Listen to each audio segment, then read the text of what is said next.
कल्पना चव्हाण या महिलेने घर बांधण्यासाठी दिलेली सर्व रक्कम संबंधित मिस्त्रीच्या खात्यावर त्याचवेळी पाठवली आहे. त्यामुळे या प्रकरणाशी माझा कसलाही संबंध नाही. संबंधित मिस्त्रीनेही चांगले घराचे काम केलेले आहे. माझ्यावर चुकीचे आरोप करणारावर व त्यांना मदत करणारावर खंडणीचा गुन्हा दाखल करणार आहे, असा इशारा कोरेगाव तालुक्यातील नागझरी गावचे माजी सरपंच जितेंद्र भोसले यांनी दिला आहे. माझं नाव जितेंद्र भोसले, माजी सरपंच नागझरी. माझ्यावरती क्लिपच्या माध्यमातून कल्पना चव्हाण यांनी काहीतरी फसवणूक केली म्हणून असा आरोप केलेला, अशी क्लिप मी पाहिली. वास्तविक पाहायला गेलं 2023मध्ये त्यांनी जागा अगोदरच विकत घेतलेली होती आणि त्यावरती त्यांना घर बांधायचं होतं म्हणून ते लोकप्रतिनिधी या नात्यानं माझ्याकडे आल्याने माझं घर बांधायचं आहे, कोण मिस्त्री आहे का. त्यांना मिस्त्री मिळत नव्हता. गटरचं काम सुरू होतं आणि गटरचे मिस्त्री होते काकडे मिस्त्री. त्या काकडे मिस्त्रींना बोलवून त्यांचं काम या ठिकाणी ठरवून दिलं. कामाचा करार रीतसर झाला, त्या पद्धतीने काम सुरू झालं. काम जवळपास पूर्णत्वास गेलं, परंतु थोड्याशा कामात अडचणी आल्यामुळं वादविवाद त्या दोघांमध्ये झाला आणि दोघांमध्ये वादविवाद झाल्यामुळं या ठिकाणी पुन्हा त्याची तक्रार निर्माण झाली.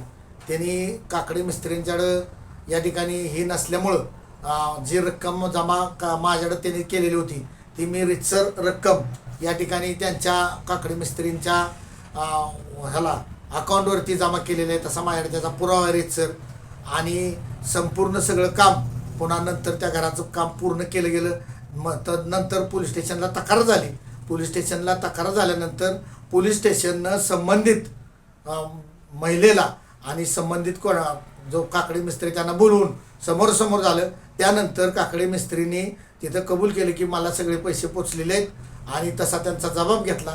त्यानंतर त्यांची नोटरी या ठिकाणी कल्पना चव्हाण यांना काकडे मिस्त्रीची करून दिली. या गोष्टीला 2 वर्ष झाली. 2 वर्षानंतर काकडे मिस्त्रींना मी आत्ता विचारलं तर काकडे मिस्त्रींना कसलाही फोन कल्पना चव्हाण यांनी केला नाही. पैसे मला द्या देऊया काही विषय झालेला नाही. त्यांचं घर यांचं पूर्ण होऊन नवीन खट्ट या ठिकाणी झाले. किरकोळ काम त्यांनी दुसऱ्या कुठल्या तरी मिस्त्रीकडनं करून घेतलं आणि हा वादविवाद 2023लाच संपला. आणि त्यानंतर आत्ता 2 वर्षानंतर हा विषय ऐरणीवरती आलेला आहे. तो का आलेला आहे तर सध्या जिल्हा परिषदेचे वारं वाहू लागलं आणि यदा कदाचित काल परवा एक पेपरला बातमी आली आणि शिवसेनेचा बाणाचा टोक माझ्याकडेच दिसून आले का काय मला कळेना. त्यामुळे जे पारंपरिक विरोधक आहेत, ज्यांना अक्कलेचा कसलाच भाग नाही, माणूस म्हणून जगण्याची लायकी नाही, त्या सगळ्या वेडपट लोकांनी या ठिकाणी त्यांना जाऊन मुंबईतनं परत घेऊन येऊन काहीच सापडना. जितेंद्र भोसले कशातच सापडत नाही. मग हे काहीतरी कुडबुड उभं केलं आहे. पण वास्तविक पाहता या सगळ्या प्रकरणाची माझ्याकडे सगळी कागद आहेत. माझा ह्यात कसलाही संबंध नाही. मध्यस्थी करणं हा गुन्हा नाही. लोकप्रतिनिधी सरपंच या नात्यानं प्रत्येक कामात मध्यस्थी करायची असते. त्यांच्या घराची नोंद करणं, त्यांचं घर नोंदवून देणं, नळ देणे, हे सर्व काम ग्रामपंचायतीने त्यांना करून दिलेलं आहे. त्या विधवा आहेत म्हणून त्यांना सर्वतोपरी मदत या ठिकाणी आम्ही केलेली आहे. मी स्वतः केलेलं आहे आणि गाव या गोष्टीला साक्षीदार आहे. ते काम कुठल्या मिस्त्रीनं केलं का याची सखोल चौकशी झाली पाहिजे. आणि कल्पना चव्हाण यांनी जो आरोप केला आहे आणि जो फसवणुकीचा या ठिकाणी माझ्या एवढ्या मोठ्या राजकीय पदावरती मी काम राज्यभर करत असताना विनाकारण ज्यांनी कुणीतरी आरोप त्यांना करायला लावला आहे तर त्यांचा या ठिकाणी मोबाईल डिटेल्स मी स्वतः SP साहेबांना मागवून घेणार आहे. आणि मोबाईल डिटेल्समध्ये ज्यांनी कॉल केलेत आणि ज्यांनी हे कट करताना रचलं आहे त्यांच्यावरती 2 कोटी रुपयाचा अब्रू नुकसानी दावा दाखल करणार आहे. आणि या ठिकाणी 5.5 लाख रुपयाची मला खंडणी मागणी केली. खंडणीचाच हा गुन्हा आहे आणि या खंडणीचा गुन्हा या ठिकाणी माझ्यासारख्या सामान्य कार्यकर्त्यावर सरपंचावरती ज्यानं घर बांधण्यासाठी मदत केली, त्यांना येईल त्यावेळेला जी लागेल ती वस्तू दिली. गाव पातळीवरती नवीन माणसाला मदत करणं हा लोकप्रतिनिधीचं काम असतं आणि ते मी प्रामाणिकपणे केलं. आणि म्हणून या ठिकाणी जर कोण फक्त माझ्या खात्यावरती त्यांना फोनपे त्या मिस्त्री नसल्यामुळे माझ्या खात्यावरती रक्कम घेतली म्हणून या ठिकाणी मला जर त्यात गुंतवण्याचा प्रयत्न करत असतील तर त्यांना त्यांच्या अकलेचं तारं मोजावं लागतील. कारण मी काही कच्चा नाही. मी सदर रक्कम जेवढी माझ्या खात्यावर आली तेवढी सदर रक्कम ती मिस्त्रींना त्यांच्या खात्यावरती दिलेली आहे आणि त्यांनी तशी नोटरी करून या ठिकाणी संबंधित कल्पना चव्हाण यांना दिलेले आहे की माझ्याला पैसे पोचलेत म्हणून. त्यामुळे माझा या प्रकरणाशी कसलाही संबंध नाही. ते मिस्त्री कल्पना चव्हाण यांनी ते पाहून घ्यावं आणि वास्तविक पाहता त्या मिस्त्रीनं कधी कुणाची कशी मोजमाप केलं तर त्या मिस्त्रीनं उलट जास्त काम केलेलं आहे. उलट त्या गरीब माणसाला, मागासवर्गीय माणसाला या सगळ्यांनी मिळून त्या महिलेला घेऊन माझ्या घरासमोर चप्पलनं मारहाण केलेली आहे की मी त्याचा साक्षीदार आहे.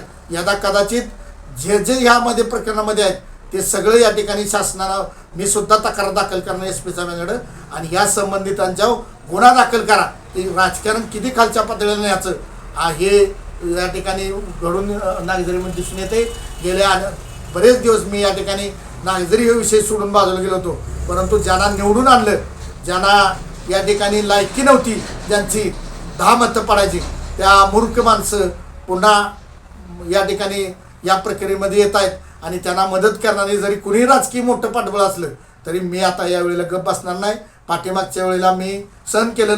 लोकशाहीमध्ये आरोप प्रत्यारोप होत असतात, सहन करायचे असतात, परंतु काही नसताना एखाद्याला मदत केली असताना, एखाद्याची या ठिकाणी 1 रुपया न घेतलेला नसताना उलट 15,000 रुपये माझ्याकडनं यांनी या ठिकाणी दंड द्या म्हणून माझ्याकडनं वसूल करून घेतलेले आहेत. म्हणजे थोडक्यात त्यांनी माझ्याकडे खंडणी घेतलेली आहे आणि अजून 5.5 लाख रुपयाची मला खंडणीची मागणी केलेली आहे. मी यांच्यावरती रीतसर कागदपत्रानुसार या ठिकाणी त्यांच्याबरोबर त्या स्वतः कल्पना चव्हाण आणि त्यांच्याबरोबर असणारे त्यांचे रहमतपूर जामनेरचे जे कोण माझ्याकडे नातलं घेत होते ते आणि आमच्या गावातील जे कोण बोलवते धने आहेत त्यांच्या मोबाईलवर दररोज ज्यांचा संपर्क चालू आहे, ज्यांचा संपर्क झाला आहे ते सर्व या ठिकाणी मी खंडणीचा आरोप गुन्हा दाखल करण्यास या ठिकाणी एस पी साहेबांना सांगणार आहे.